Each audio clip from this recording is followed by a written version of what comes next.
What's up? It's David, the Emotional Optimization Coach and founder of the Emotional Optimization Academy. And today we're going to be talking about people-pleasing patterns in business.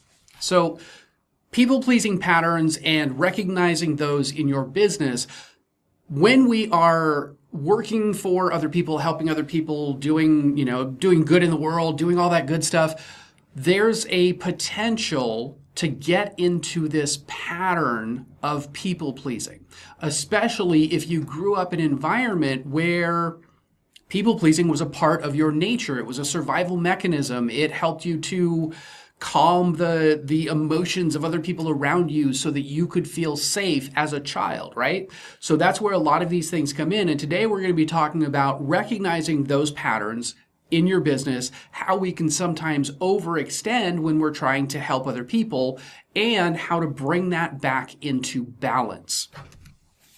So the topics we're going to be talking about today: where does people-pleasing come from? How to recognize people-pleasing in your business, understanding personal responsibility in business. And this is a big one because a lot of times we try to take things on as our own and make sure that everybody else gets what they need, but we can sometimes neglect ourselves.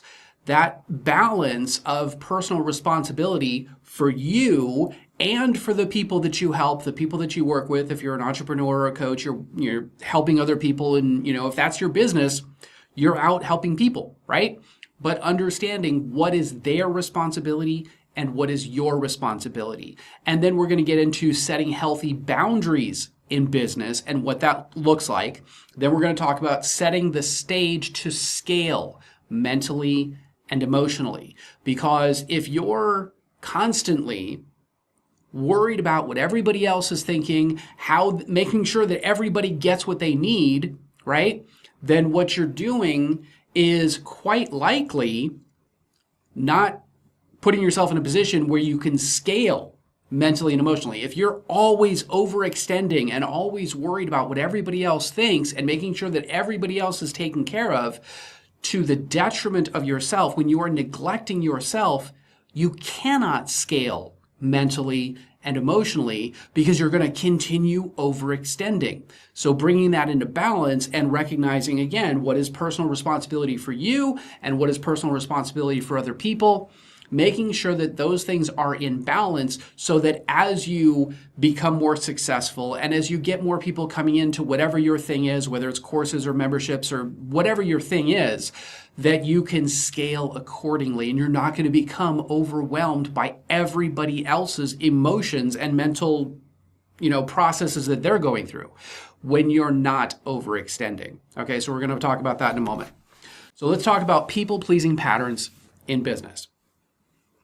So, especially if you are a helper, if you are a person who is helping the world in a special way with your unique special sauce, those people-pleasing patterns come up. And a lot of times they're so ingrained that we don't necessarily recognize them. We don't realize when we're overextending. We don't realize that our providing such a great experience for other people, when it comes to the detriment of ourselves, when we neglect ourselves to make sure everybody else is taken care of first, that's an indication, it's a big, huge red flag that there are people-pleasing patterns happening in your business.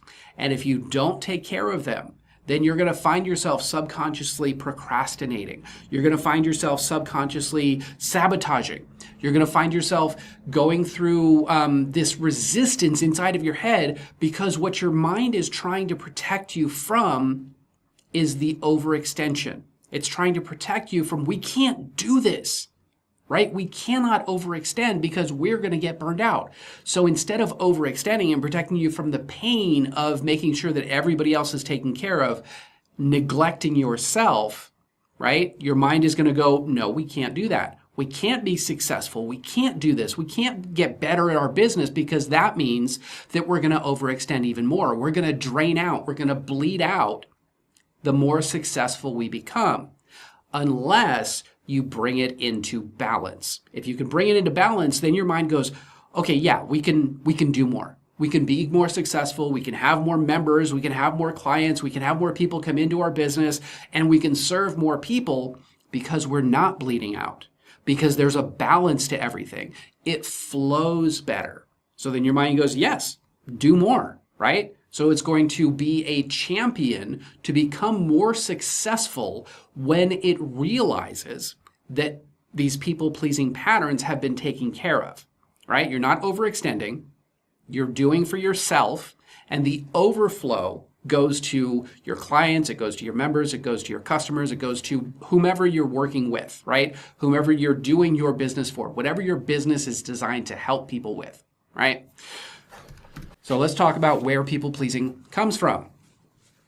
So people-pleasing is typically a pattern that comes from a need for safety, mental and emotional safety when we're growing up. And if we're in a mentally and emotionally unstable environment, then what we do is we tend to make sure that our people around us, our tribe, our pack is safe, right? We need to make sure that they are emotionally okay so that they do not become a threat to us and start attacking us mentally and emotionally. If they're having a bad day, they take it out on the kids, right? Well, if you're that kid, what are you going to do?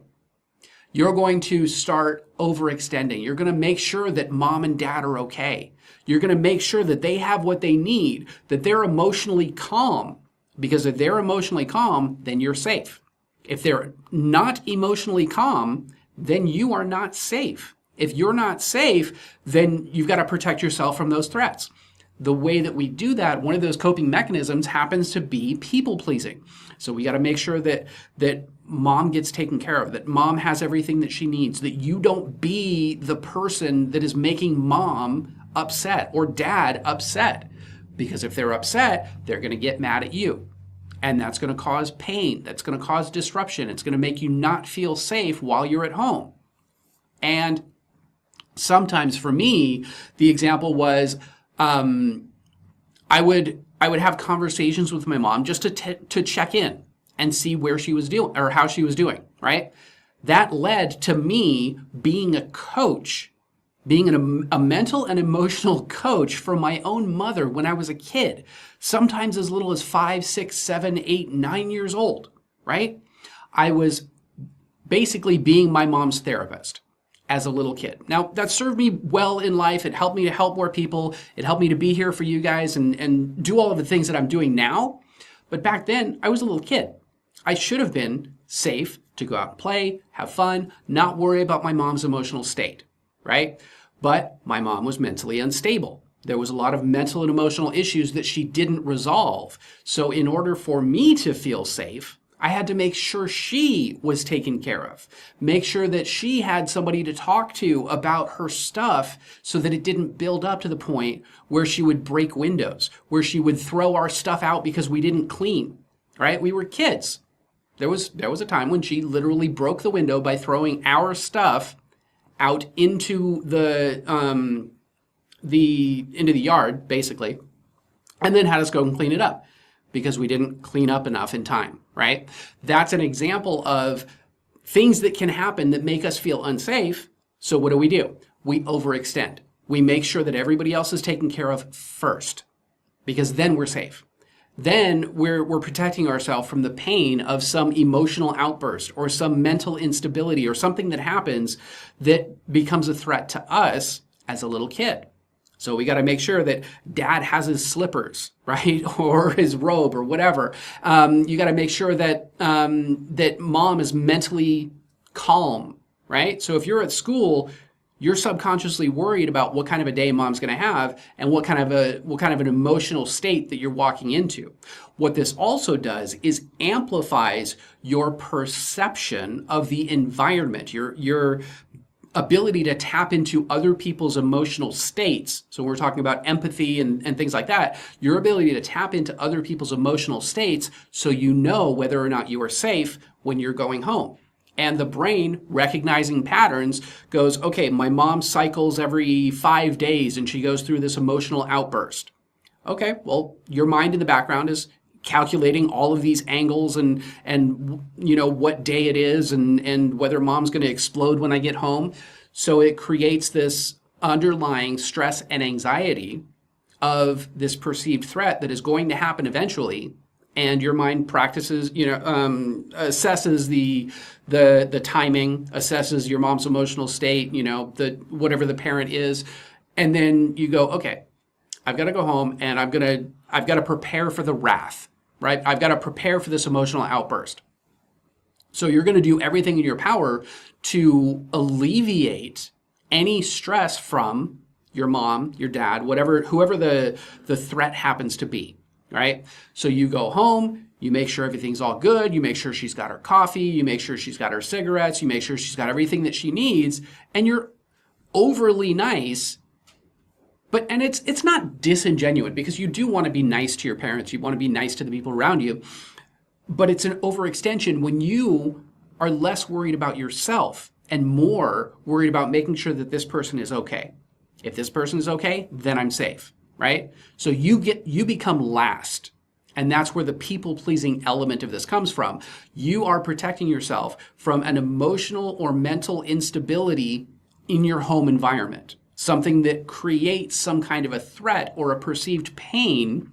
So to protect yourself from that pain, you're going to overextend, right? You're going to make sure everybody else is taken care of first, and you are put last if you're put at all, if you put yourself on the list at all. And this is a pattern that goes through time, goes with work environment, because there's, authority figures, making sure the authority figures are taken care of, making sure you're doing a good job and getting good grades and all of these things that protect you from the threat or the perceived threat of that pain.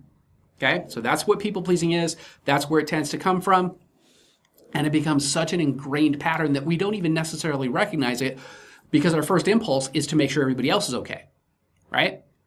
So recognizing it is a huge, huge step forward to be able to do something different about that pattern. It's a habit. It's a pattern. It's something that you've learned that kept you safe from a perceived pain. So how does people-pleasing show up in your business? How to recognize it. How to recognize it in your business. So a lot of times people-pleasing patterns can show up when it comes to business, especially if you're a coach, if you're an entrepreneur, if you're a helper, if you're in any kind of a helping field where you help other people. And most of the time you get into this field because it's a natural pattern and your impulse is to help, right? Which is a good thing. It's a good thing to want to help people. It's a bad thing when you neglect yourself to do it. Okay? So people-pleasing showing up in business, some examples can be when you are taking it on and making sure and overextending, making sure that everybody has an amazing experience. So for example, if you're answering questions, you got to make sure that every single question gets answered, that nobody slips through the cracks, that you answer within 24 hours. Okay, these are some examples where you're putting so much pressure on yourself to make sure that everybody has a great experience so you don't let anybody else down. If you're letting people down, then that's a pain. That's going to cause a pain. It's that subconscious impulse to protect yourself from the pain.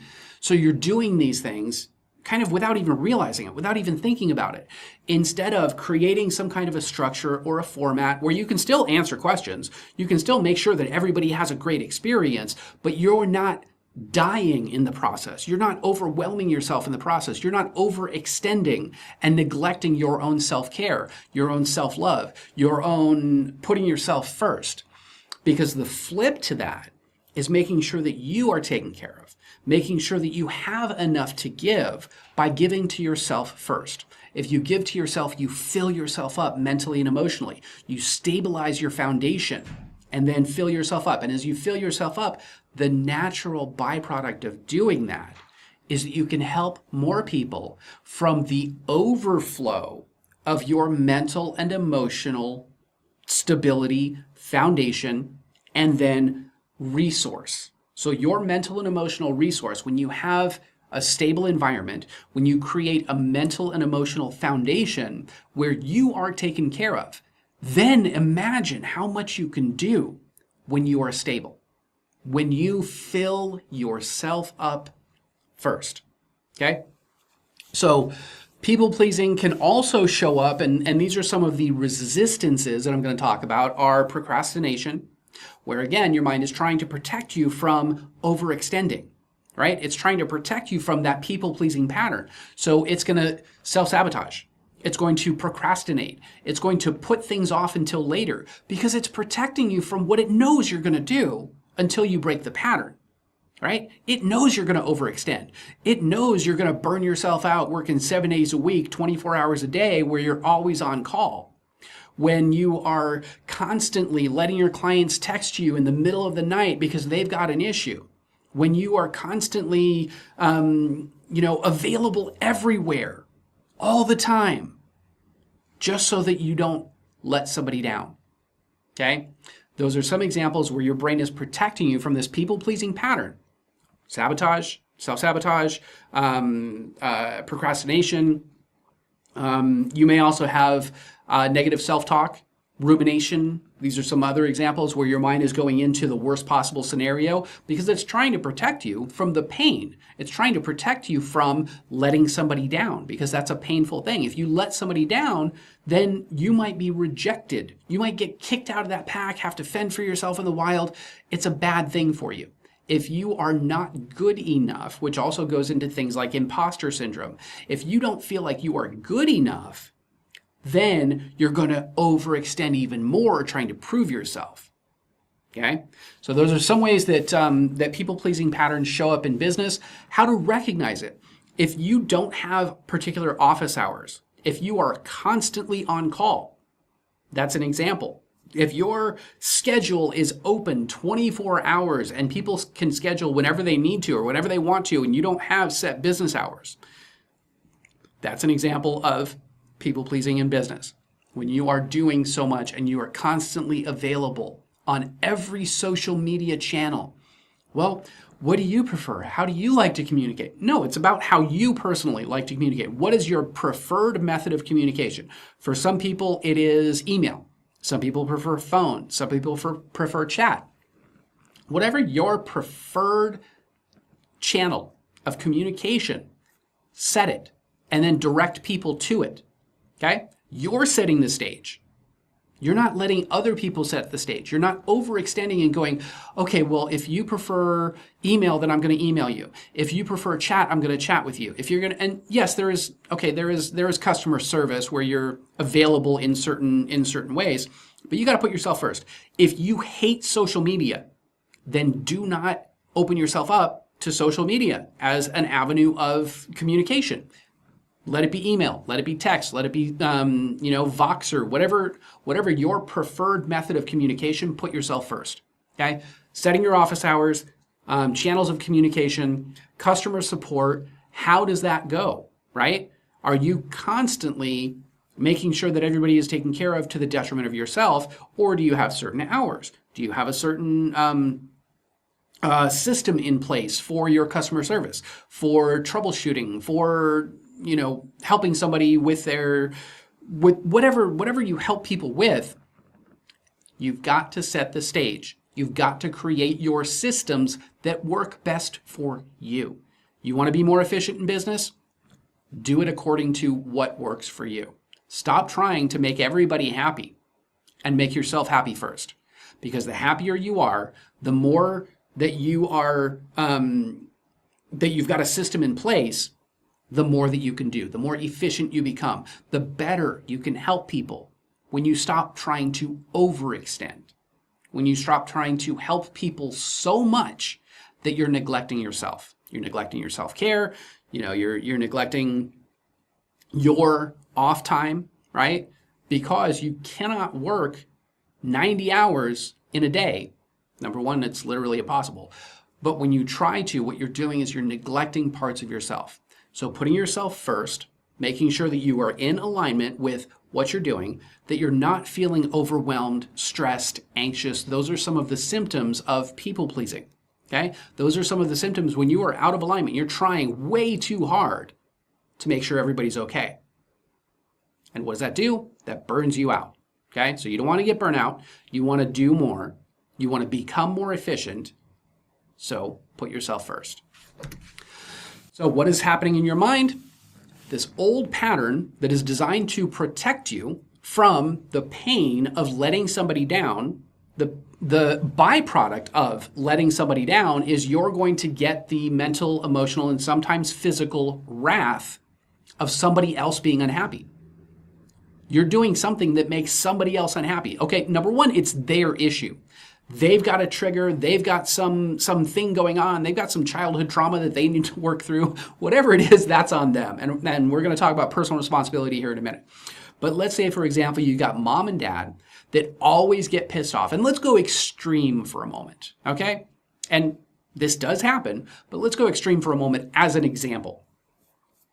If you've got a dad who will literally beat you if he doesn't have his food on the table when he gets home from work, if he doesn't have his robe and slippers ready when he gets home from work, and you literally get beat if that doesn't happen, and you're the one responsible for it, right? It's been put on you. You have to make sure that he's got his food, the food that he loves to eat, and you've got to make sure that he's got his slippers and his robes and his robe ready, right? And a beer in hand, for example, we're going extreme here. If all of those things aren't met, you get hit, you're going to protect yourself from the pain of getting hit, right? How are you going to do that? You're going to make sure every single time that his meal is ready, it's piping hot, it's perfectly, the temperature that he prefers. You're going to make sure that his slippers and robe are there and that his beer is there, opened, ready, right when he walks in the door. Because if you don't, you're going to get physical abuse, right? You're going to have this pain. And this pain is a real pain. Now, the mental and the emotional bullying and coercing and programming, all of those things are just as real, but we don't necessarily recognize them as easily as if it were physical abuse. Okay? Physical abuse, easy. Okay? This is abusive, right? Well, if you get the cold shoulder, or if you get the silent treatment, if you any of these things where they're mental and emotional abuse, they're not as easy to recognize because you're not experiencing the physical pain, but you are experiencing the mental pain of rejection, the emotional pain of rejection. You're experiencing this, oh no, I made a mistake. I fucked up. I did something wrong. I didn't do it perfect. I didn't do it right. I didn't do it the way that this person wants me to do it. So your needs aren't even considered. That's not a thing on the table. Nobody cares about your needs. They care about their needs. So this dad, this abusive dad, right? You've got to make sure that he's got everything he needs. What is happening there? Well, your brain is protecting you from the pain of getting hit, the pain of the mental and emotional abuse that we don't necessarily recognize. So it is doing all of the things. It's making sure that the right time to put the food in, to put the right food in, to cook it, to make sure it's done by the time that he gets home and not cold, right? To make sure that the slippers are ready and the robe is ready and everything's all washed and put out and set out for him, that the beer is nice and cold and cracked open right when he walks in the door. That is what your mind is protecting you from. That is what your mind is patterning, okay? The pattern and the program is your training to be a good little slave, right? A good little helper, a good little whatever you want to call it. But what you're doing is you're neglecting yourself to protect yourself from the pain of getting hit, the mental, emotional abuse, all of those things that are the pattern. So the pattern is, I do this, it keeps me safe. I do this, it keeps me safe. I do this, it hurts me. So stop doing this and do more of this. It's a program. It's a habit. It's something that you pattern yourself to keep yourself safe through life. And then you go through and you do this in work environments. You do this in relationships, okay? Because it's so natural for you. It has become so patterned over time that it's your go-to until you start. And you can recognize this is not normal. This is a bad thing. Why do I keep doing this? But you keep doing it because your brain goes, I'm protecting you. I'm protecting you. I'm keeping you safe from the pain. Remember what happened last time when you didn't do this, so you better do this, right? And that's that pattern. It's a habit that gets created over time as a protective mechanism until a big event happens that breaks you out of the pattern, right? It might be a relationship, where you didn't have physical abuse growing up, for example. You had mental and emotional abuse. You had patterning and programming and things like that, and grooming. So, grooming to be a people pleaser, grooming to be the person who is a good little slave, right? And then you carry that into a relationship, but you never got physically beat. Here's an example. And then you're like, if this ever happens, I'm out. I'm done. That's my line in the sand. And then you go through this relationship that isn't physically abusive until one day it happens and you're like, that's it, I'm done.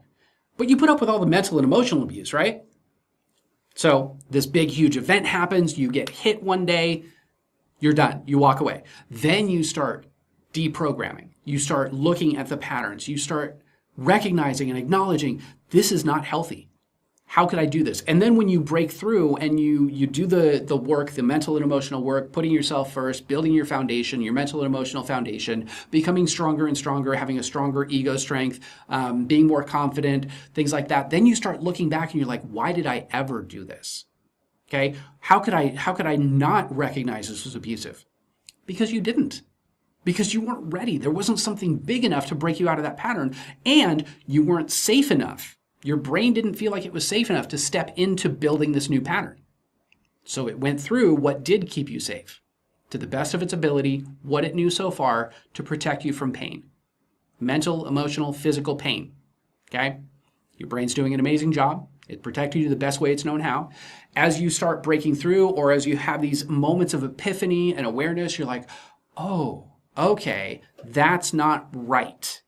That's not normal. And there's an alternative. There is a safe way for me to change that pattern. There is a safe way for me to do something different. But until you recognize that there's a safe way, or that there's a way at all, you're going to continue with the old pattern because that's the best you know so far. Okay? So understanding those old patterns and programs, your brain is trying to protect you the best way it's known how so far.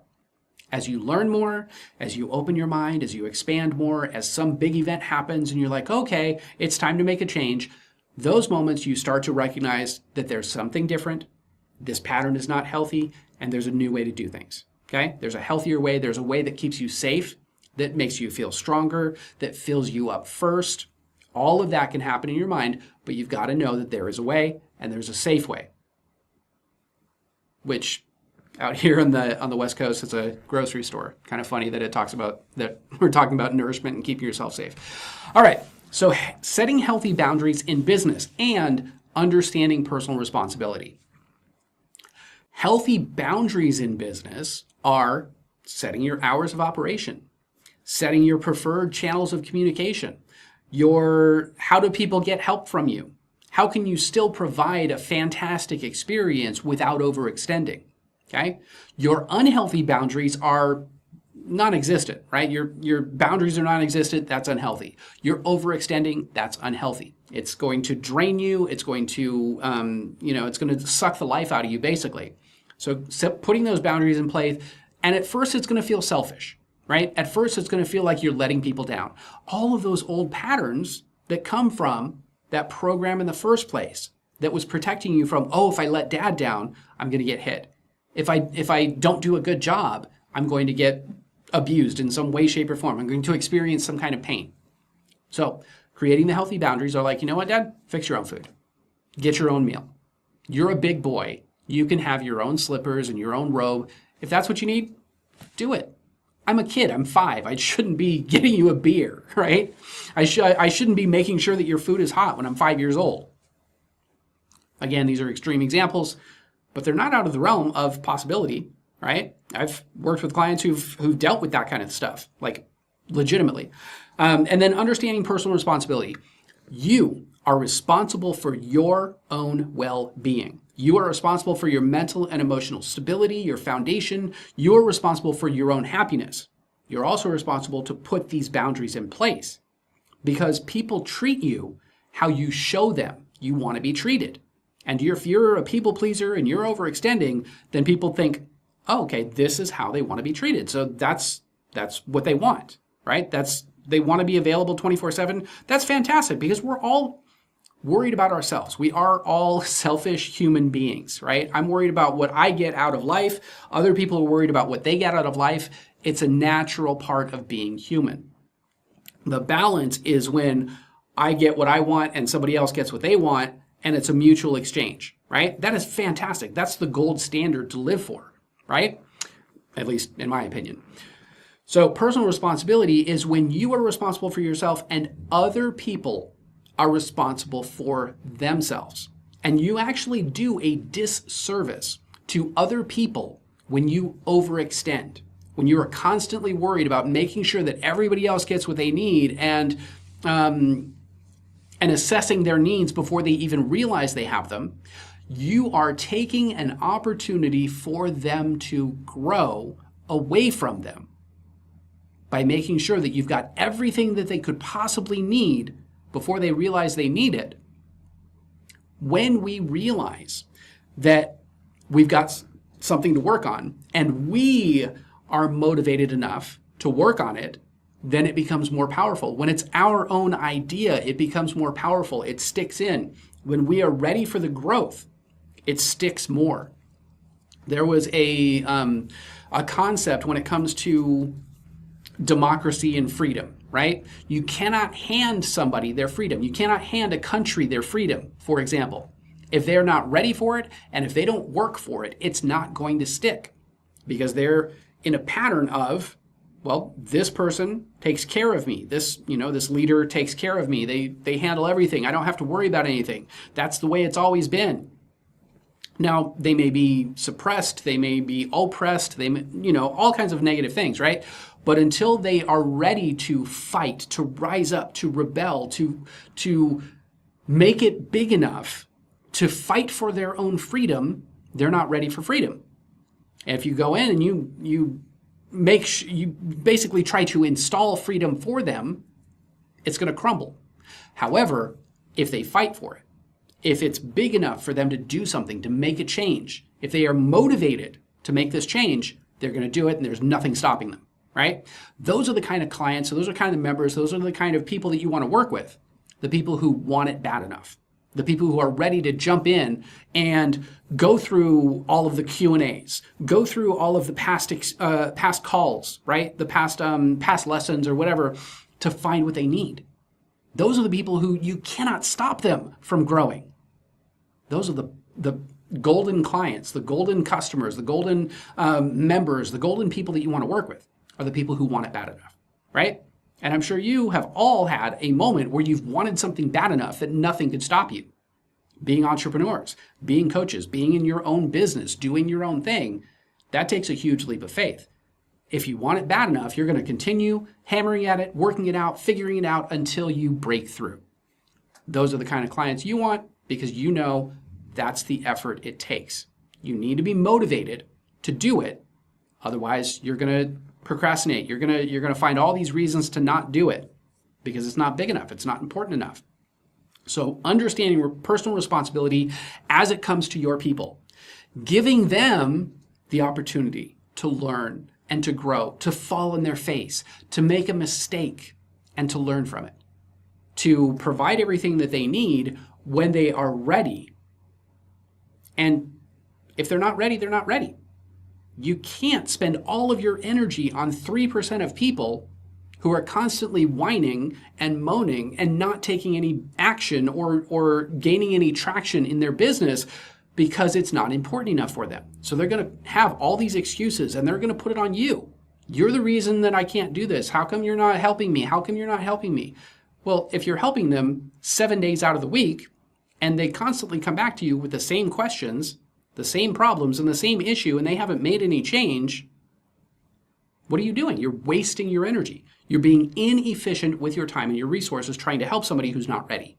However, if you take all of that effort, that energy, and you put it onto people who are ready, those people who are fighters, who are ready to go, and they just need some guidance, that's much more efficient because you can spend an hour with them and they'll go out and they'll make something happen and then they'll come back for their next level. Okay?